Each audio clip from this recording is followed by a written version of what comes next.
esta mañana iniciar esta serie de mensajes que he titulado Las etapas de la iglesia camino a la madurez. Y hoy vamos a iniciar con el primer tema, la primera etapa o la primera estación, que es el pesebre. Y vamos a leer la palabra del Señor, hermanos. Aleluya. En el Evangelio de Lucas, capítulo 2, verso 1 en adelante.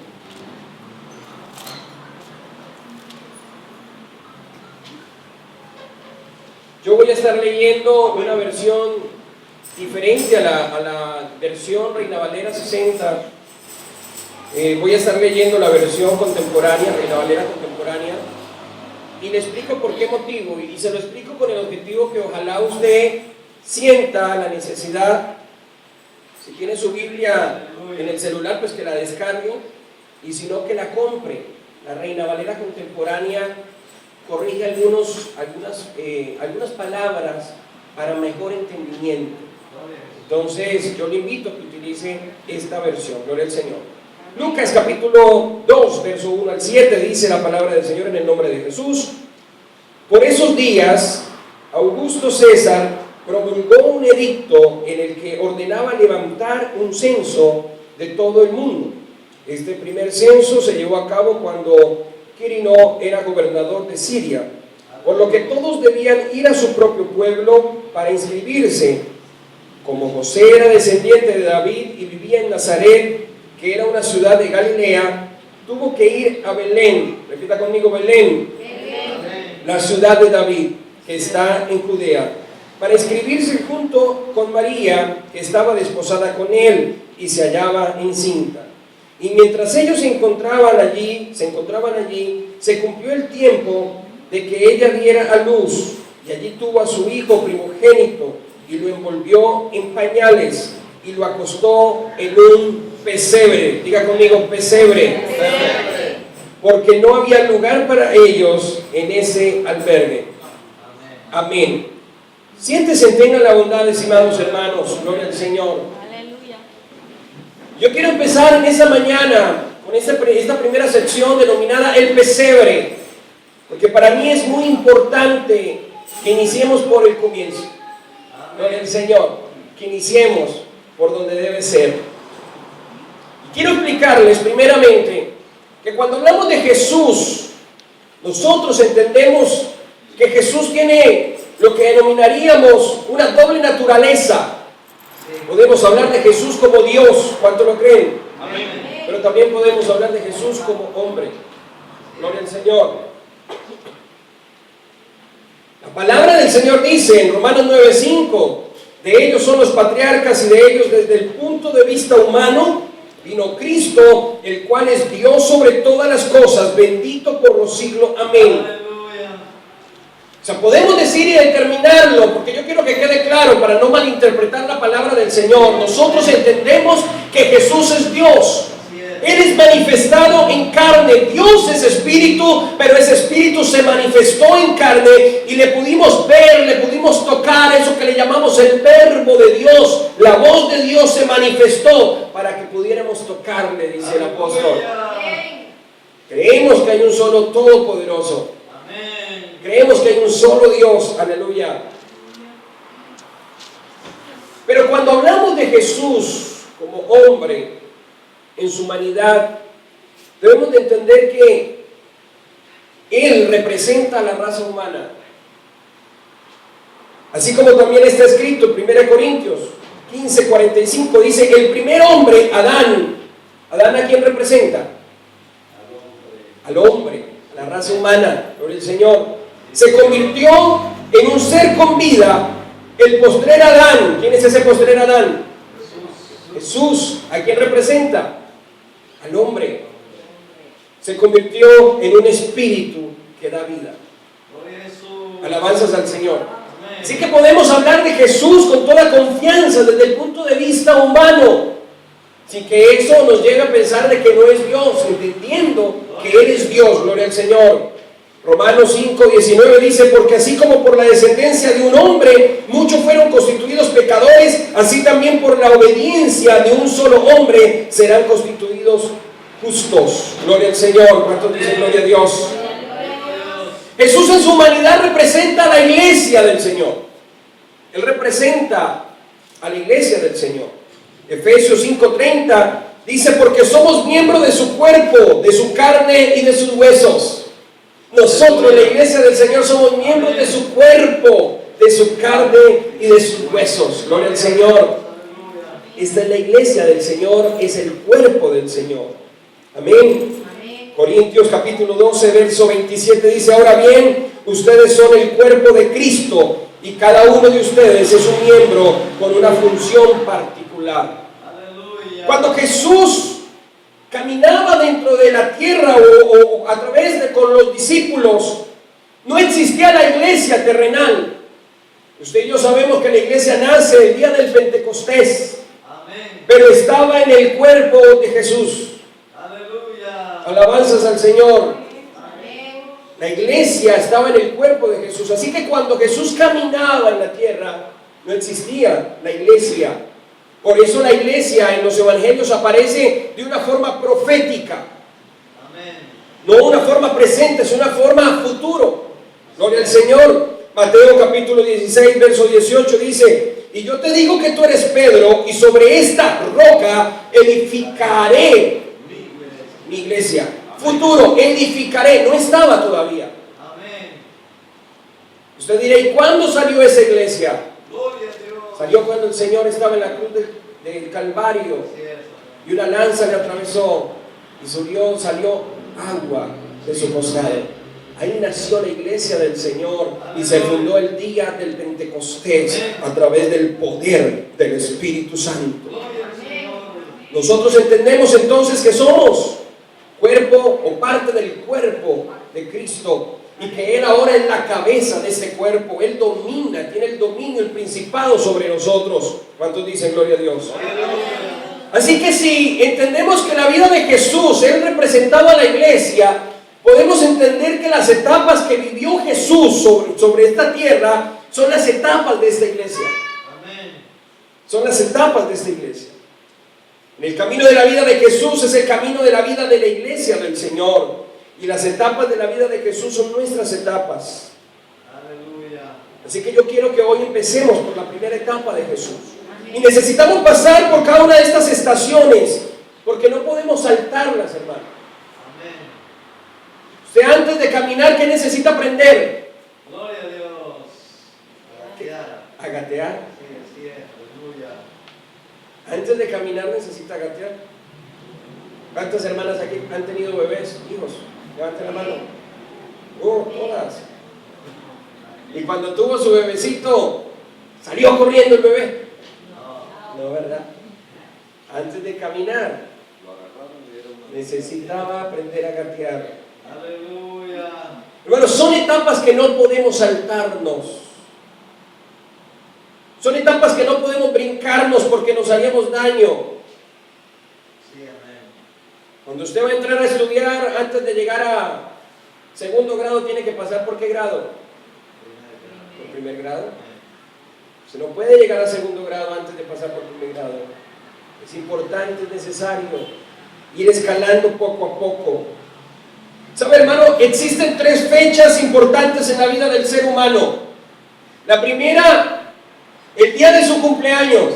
¿A cuántos le alegran cuando cumplen años? Amén. Dice: hermano, yo después de los 50 ya no cumplo. No, celebro. Solamente lo celebra. Pero qué bueno es cuando cumplimos años.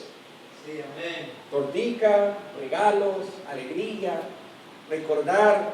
Los papás se vuelven hasta poetas con los hijos. Cuando tú naciste.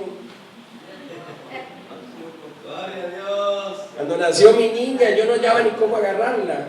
Tengo una niña que tiene 18 años, no hallaba, y gracias a Dios que estaba en la camita, y yo la tomé en mis brazos y se me escurrió por la mitad.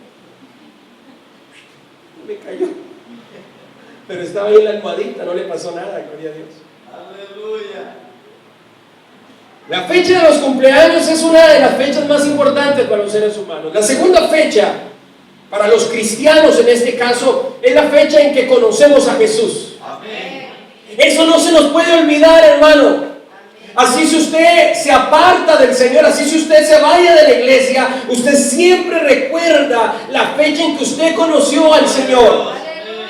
Yo me he encontrado por ahí con bolitos, con borrachitos que han sido cristianos, y siempre que se le acercan a uno le dicen: hermano, yo también fui creyente, yo una vez me arrepentí, no sé qué, y comienzan a recordar porque es una fecha importante en nuestra vida. Amén. El día en que usted fue y se bautizó confesando a Jesús en sus labios. Amén. Pero la tercera fecha importante que marcará su vida, si todavía no lo ha vivido, si todavía no la tiene, si todavía no lo ha alcanzado, es la fecha en que usted conoce su propósito de vida. Yo recuerdo tanto, estábamos en Barquisimeto, Venezuela, y me fui a evangelizar por la cuadra y había una profesora ya pensionada tejiendo una silla de esas de mimbre. Y me le acerqué y empezamos a conversar y ella me dijo esas palabras, me dice: vea, pastor, si el ser humano entendiera su propósito en la vida, no sufriría tanto. Yo le decía: ¿por qué me lo menciona? Dice: porque muchas veces uno pasa años y años trabajando en ciertas cosas que realmente no lo llenan a uno, que no lo hacen feliz, pero si yo hubiera descubierto esta pasión por tejer estas sillas, tal vez no hubiera sido ni maestra, y hubiera sido feliz tejiendo sillas como lo soy ahora. Cuando usted encuentra su propósito de vida, la vida le cambia, mi hermano. Cuando usted entiende para qué está aquí, por qué conoció al Señor y para qué conoció al Señor, la vida le cambia. Así que vamos a analizar entonces las etapas de la vida de Jesús y vamos a iniciar por el pesebre. Gloria al Señor. El pesebre es el lugar donde José y María llegaron a posar debido a que no encontraron lugar en el mesón. Muchas personas han malinterpretado esta parte de la Biblia y han enseñado por muchos años un evangelio de pobreza, un evangelio de escasez disfrazado de humildad. Aleluya. Y nos lo han metido en la cabeza de tal manera que cuando usted ve a una persona pobre, lo primero que dice es que ella es humilde. ¿Se ha escuchado eso? Sí. Amén. Ay, es que él es humilde, ella es humilde, pero está hablando de pobreza, no de humildad realmente. Es una manera de disfrazarlo, gloria al Señor. Es una manera de taparlo, pobreza por humildad. Aleluya. ¿Saben que las personas más orgullosas que yo he llegado a conocer son las más pobres económicamente? Aleluya. Pobres y orgullosos. Mi madre tiene un dicho que no lo puedo decir aquí porque sería pecado. Pero pobres y orgullosos. Alabanzas al Señor. Amén. Y es que nos han dicho y han malinterpretado la Escritura que nosotros no podemos anhelar economía si somos cristianos. Aleluya. No podemos anhelar andar en un buen carro, una buena moto, tener una buena casa, porque eso ya pensar en otras cosas y nos salimos de la voluntad de Dios.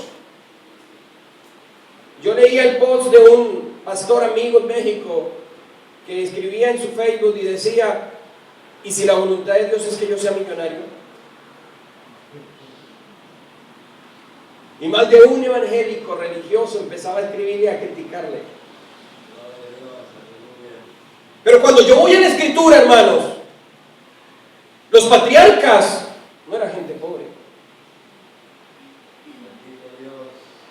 Y usted me puede decir: Job quedó muy pobre, sí, pero después el Señor le dio 7 veces más de lo que tenía. Y antes era muy rico. Y luego fue 7 veces más rico. Era el más rico de todos. Abraham no era pobre. Pobre para tener toda esa cantidad de hijos. A nosotros nos han vestido, nos han dibujado una humildad que no es humildad. Gloria a Dios. La humildad se lleva de corazón, en el corazón, gloria al Señor, y se muestra. Alabanzas a Dios. Yo recuerdo tanto que cuando empecé mi vida cristiana estaba muy joven, 16, 17 años, y había un profesor en la iglesia, una persona que tenía muy buena economía, y él me miraba tal vez con los mismos pantaloncitos, venía yo a la iglesia y no tenía más pantaloncitos, y un día me dijo, ven, vamos a la casa que te quiero regalar algo, y cuando llegamos me pasó un pantalón de su hijo, que ya no le quedaba bueno, y estaba casi nuevo, pero era de marca. O sea, yo con ese pantalón me compraba como 10 pantalones de los que yo usaba. Y me lo dio, y yo feliz me lo puse, y el domingo siguiente llegué a la iglesia con ese pantalón. Y más de uno comenzó a mirarme raro. ¿Cómo es que se pone un pantalón de marca? Hay poder en Jesús. Pasando necesidades, pero tiene para un pantalón de marca. Y comenzó la criticadera. Y comenzó el problema. Hermano, eso no te hace ni orgulloso ni humilde. Lo que llevas en tu corazón. Yo lo más de feliz, contento porque tenía un buen pantaloncito, y los demás pensando que yo ya era orgulloso y que estaba, mejor dicho, lleno de plata. ¿Cuántos dicen gloria a Dios? Muchas personas han interpretado diciendo que José era una persona pobre, que no tenía para un hotel y por eso le tocó meterse en un pesebre. Y que si el Señor... Y usted ha escuchado esto, es que el Señor no tuvo dónde recostar su cabeza. ¿Se lo ha escuchado o no?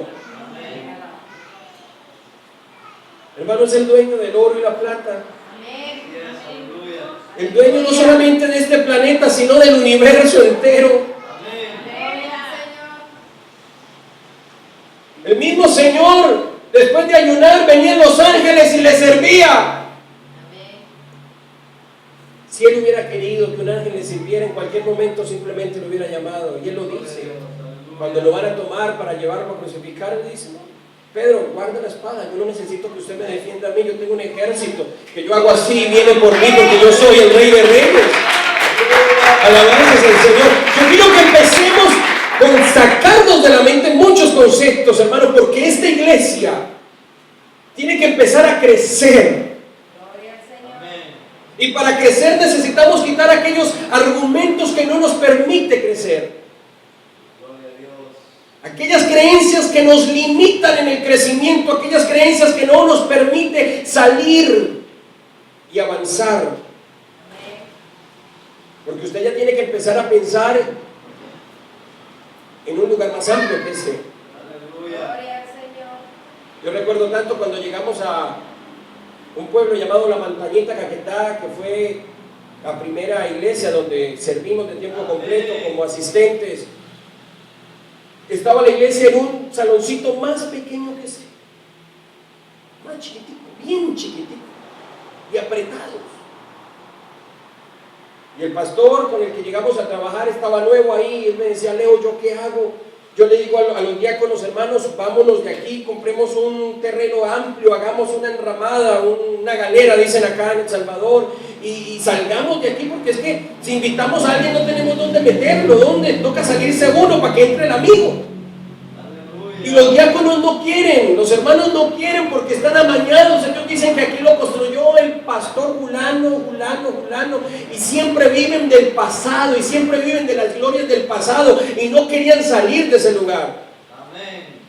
Y nos tocó empezar a hacer una revolución interna con los hermanos y convencerlos que nos saliéramos y compráramos otro lugar mucho más amplio. Y hoy en día la iglesia es mucho más grande, gloria al Señor, porque nos salimos de ese contexto en el que vivíamos. Necesitamos sacar de nuestra mente pensamientos que nos limitan, pensamientos que no nos dejan avanzar.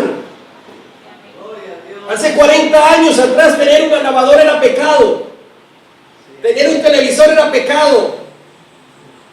Imagínense hace 40 años atrás donde hubieran aparecido estas cositas. Ay, poder en Jesús, hermano, anda con el diablo en el bolsillo.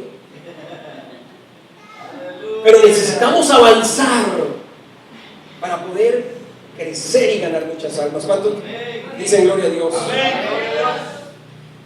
Y uno de los primeros pensamientos, hermanos, es que yo quiero que usted se saque de la mente de que somos pobres.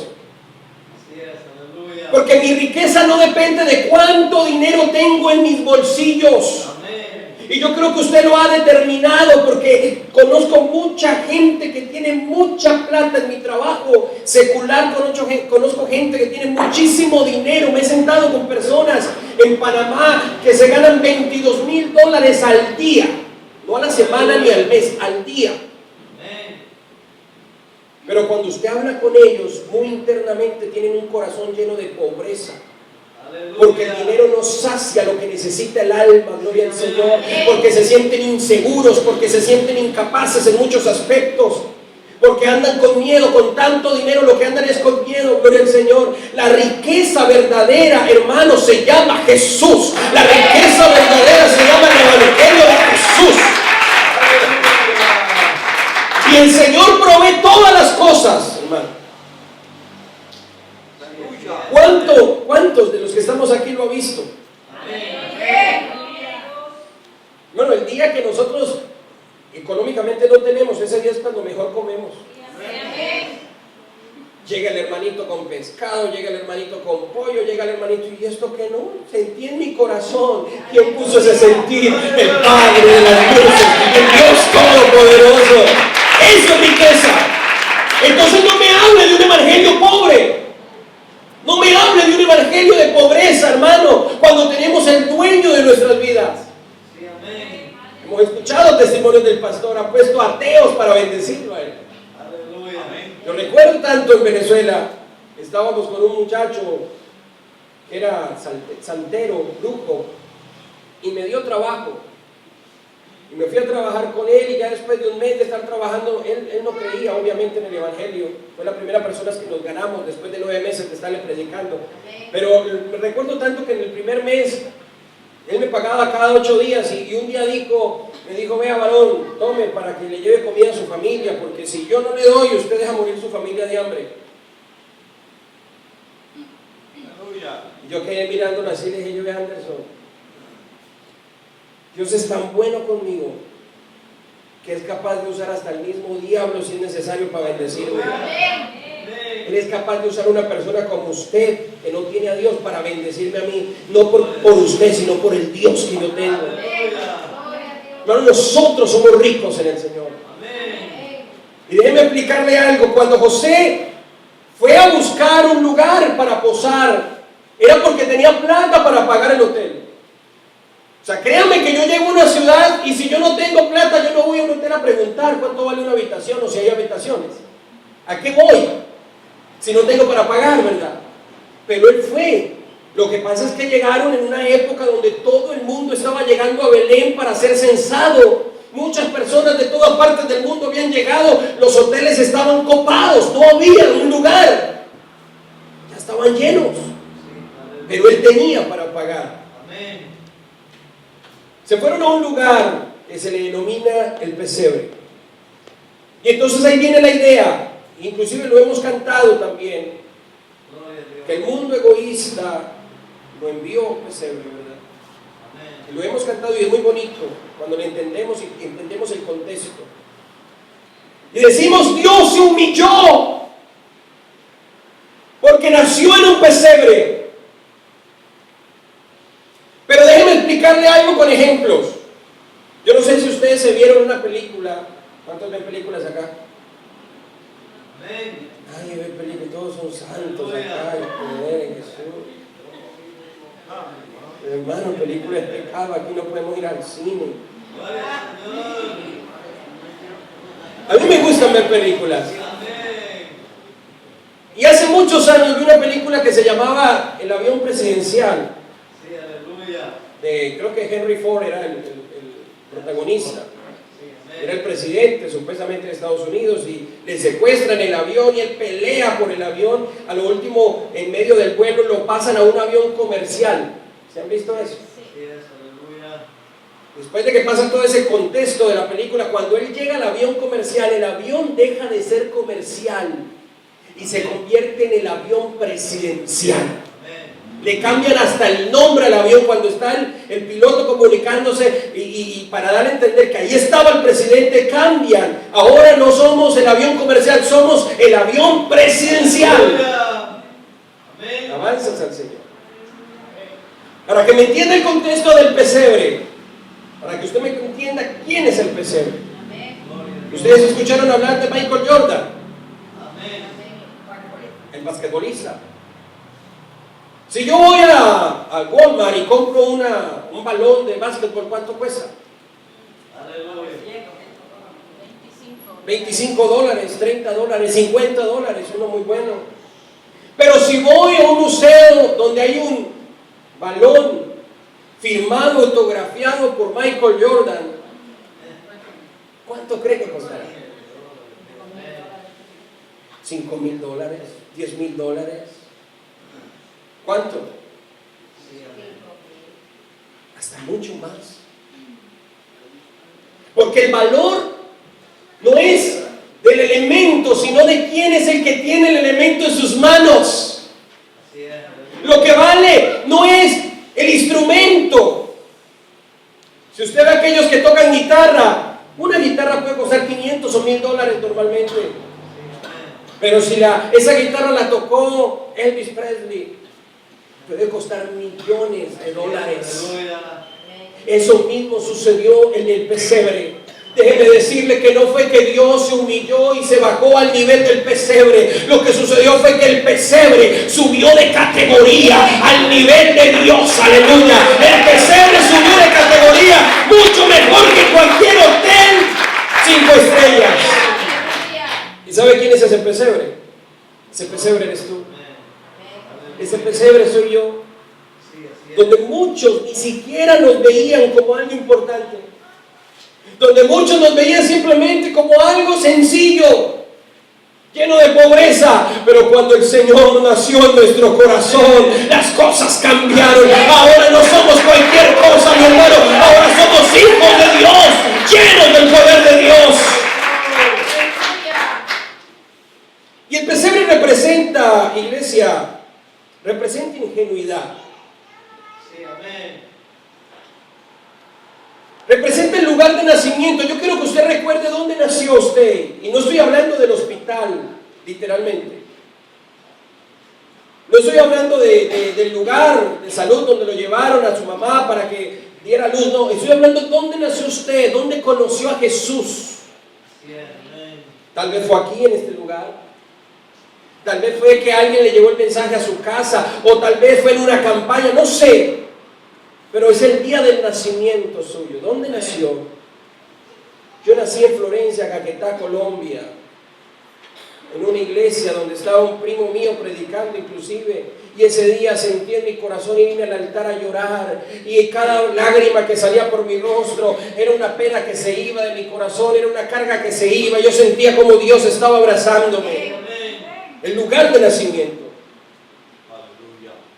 La Biblia dice que ahí estaba el niño envuelto en pañales. Amén. Amén. Pero la palabra pañales no existía en esa época. Gloria a Dios.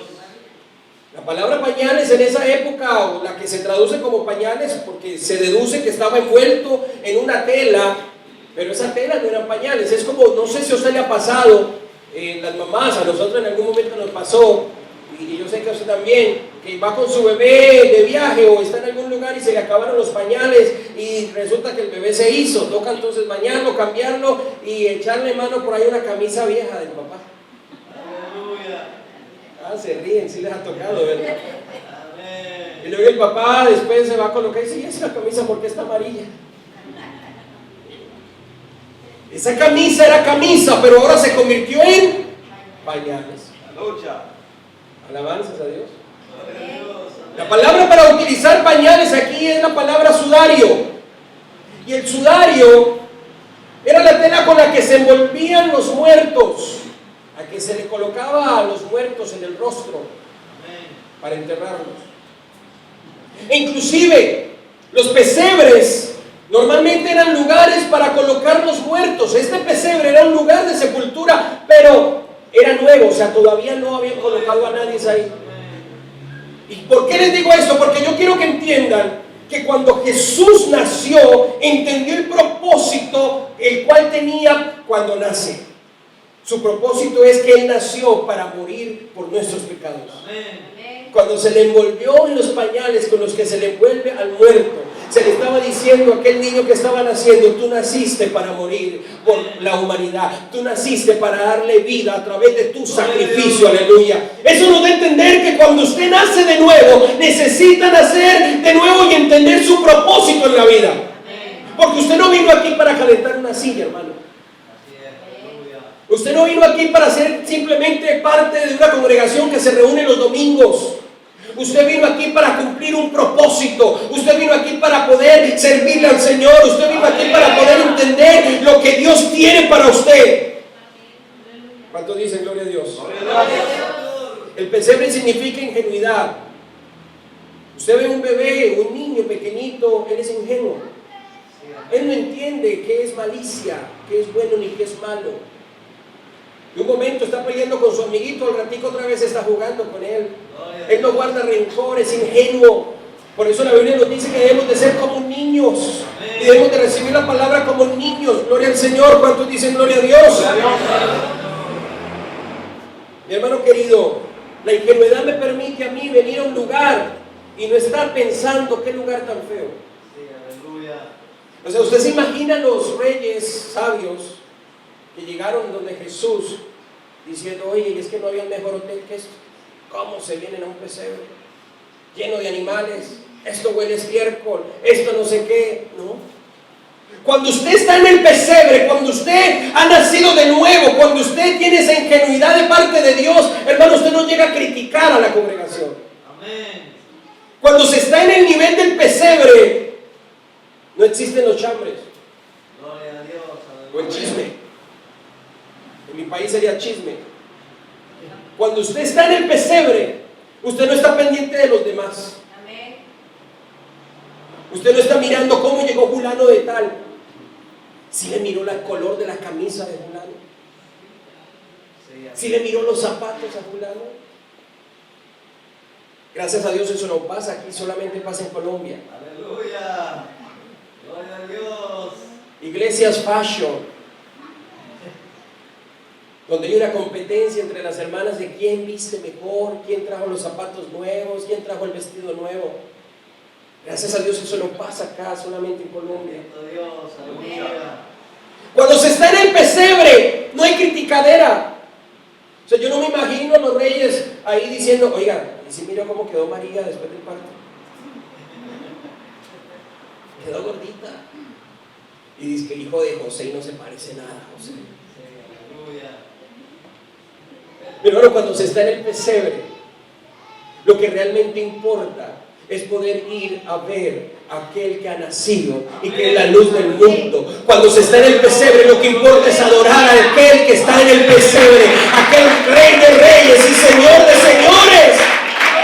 Cuando se está en el pesebre, mi hermano, encontramos tesoros de parte de Dios. Porque la Biblia dice que llegaron unos reyes. Algunas versiones dicen reyes magos, otra versión dice reyes sabios, porque realmente no eran magos o hechiceros, eran personas muy sabias que estaban esperando la venida del Redentor, del Señor, del Mesías prometido. Y cuando ellos llegaron con tesoros. Mi hermano, cuando usted nace de nuevo, cuando usted está aquí en este lugar y está en el pesebre, que también alguien lo podría llamar el primer amor, usted encuentra tesoros de parte de Dios. Regalos de parte de Dios. Usted puede venir aquí enfermo y el Señor le regala sanidad completamente gratis. Amén. Usted puede venir aquí preocupado y el Señor le regala solución a sus problemas. Usted puede venir aquí, escúcheme, soltera, y el Señor le regala un esposo. Aleluya, dice la pastora. Aleluya. ¿Cuántos el Señor le ha regalado un esposo dentro de la iglesia? Un esposo, un novio. Aleluya. El Señor tiene regalos. Mire, muchos de los que llegamos acá, hermanos, no teníamos nada en el mundo, ni donde caernos muertos en el mundo. No teníamos ni trabajo en el mundo, nadie nos veía, éramos hasta feos. Y llegamos acá y el Señor enceguece una hermana y nos hace ver bonitos con ella. Ojalá las mantenga ciegas siempre para que no descubran con quién se casó, ¿verdad? Pero el Señor nos da regalos, nos da tesoros. Pero necesitamos, hermanos, estar dentro del pesebre. Porque cuando usted no está dentro del pesebre, usted llega a la iglesia y sale enojado. Es que la hermanita me estaba mirando feo. Yo veía cómo me miraba de reojo. Y yo la miraba y ella me estaba mirando. Y resulta que la hermanita sufre de un ojito. No, es que ese hermano me estaba mirando feo y resulta que su rostro es así. Pero hay gente que viene y sale enojado, sale bravo. No, no me siento con ella, no me siento con él. Cuando usted ve a personas así, dígale, vuelve al pesebre. Te saliste del pesebre, vuelve a tu primer amor. Porque en el pesebre hay alabanza espontánea. Mire, hoy en día los predicadores, yo he tenido la oportunidad de predicar en muchos lugares. Y he visto cómo nos tenemos que inventar cosas nuevas para sacarle una alabanza a la gente. Aleluya. Inventar dos cosas que inclusive es difícil de encontrar para que alguien diga amén, para que diga, porque ya la iglesia no tiene alabanza espontánea. Porque ya han madurado tanto que están así, que chicos. Y puede ser que la hermana que está cantando está ahí, mejor dicho, dando su mejor. Y ellos ahí, no, yo soy maduro. Yo soy maduro, hermano, déjeme decirle una cosa. Si eso es madurez, yo no quiero madurar nunca entonces. Porque yo quiero cuando venga al pesebre poder adorarlo, poder glorificarlo, poder saltar, poder danzar, poder tener libertad. Hermano, aquí es donde nos podemos gozar. Muchas veces allá en el trabajo no podemos hacerlo, en la casa no podemos hacerlo. Venga aquí, salte, venga aquí, glorifique, venga aquí, no se quede callado. La Biblia dice que cuando el niño nació, una corte celestial, el cielo se abrió, hermano, vea. Cuando usted está en el pesebre, los cielos se abren para su vida. Cuando usted está en el pesebre, se escucha la voz del cielo. Cuando usted está en el pesebre, viene aquí y escucha voz de Dios y se abren los cielos y dice que había una corte de ángeles que daban alabanza al Señor, que glorificaban a Dios, y habían unos pastores que iban hacia donde estaba el niño porque fueron unos ángeles y dijeron, oye, ¿y ustedes qué hacen aquí? No, estamos cuidando ovejas. No, es que ustedes no saben la buena noticia, es que ha nacido el Salvador del mundo. Y ellos dicen, ¿dónde está? Y se van a buscar al niño. Cuando yo hablo de pastores, hablo también de líderes, hermanos. Hay pastores y líderes que ya se olvidaron por qué estamos acá. Gloria al Señor. Yo le contaba a mi esposa, ayer estuve en una confraternidad y me gozaba viendo el pastor local. Porque el pastor, hermano Juan, se bajó de la plataforma, se hizo un ladito, y cuando empezaron las alabanzas, él era aplaudiendo y hablando en mí, glorificando, y él no le importaba quién más estuviera haciéndolo, no, él estaba ahí metido. Y yo decía, es un verdadero pentecostal, un verdadero pastor. Él está aquí alabando al Rey de Reyes, hermano. Cuando usted está en el pesebre, hermano, usted viene a glorificarlo. No hay que decir, hermano, aplauda, no hay que decir, hermano, diga gloria a Dios, no hay que decir, hermano, pase al altar. No, cuando se está en el pesebre se siente, se vibra por el Espíritu Santo. Es que cuando usted está en el pesebre, usted recibe milagros. Yo recuerdo tanto, una vez fui a predicar a una iglesia en Florencia, Caquetá, y empecé a predicar la palabra del Señor, y había una señora, una invitada, ella no era cristiana. Y de pronto empezó la bendición de Dios. Yo le invité a todos a pasar al altar y ella pasó. Sentí por el Espíritu orar por ella, pero oré por ella y como que no pasó nada, porque a veces queremos que todo sea como que con una algarabía, pero hay ocasiones que aparentemente no pasa nada, pero Dios está actuando. Y terminó el culto y me le acerqué a saludarla, a preguntarle de dónde era y esto, y me dice, hermano, yo soy re católica, pero pasó algo. Cuando usted empezó a orar por mí, yo sentí un calor encima mío. Y yo venía con un dolor de espalda que no me aguantaba sentada. Pero cuando usted empezó a orar, yo sentí que ese calor empezó a llevarse ese dolor. Yo no entiendo todavía el evangelio porque yo me crié en una familia católica. Pero lo que yo sí quiero es seguir viniendo a este lugar. Yo sí quiero seguir viniendo a este lugar. Mi hermano, cuando estamos en el pesebre, hasta los amigos quieren estar aquí. Amén.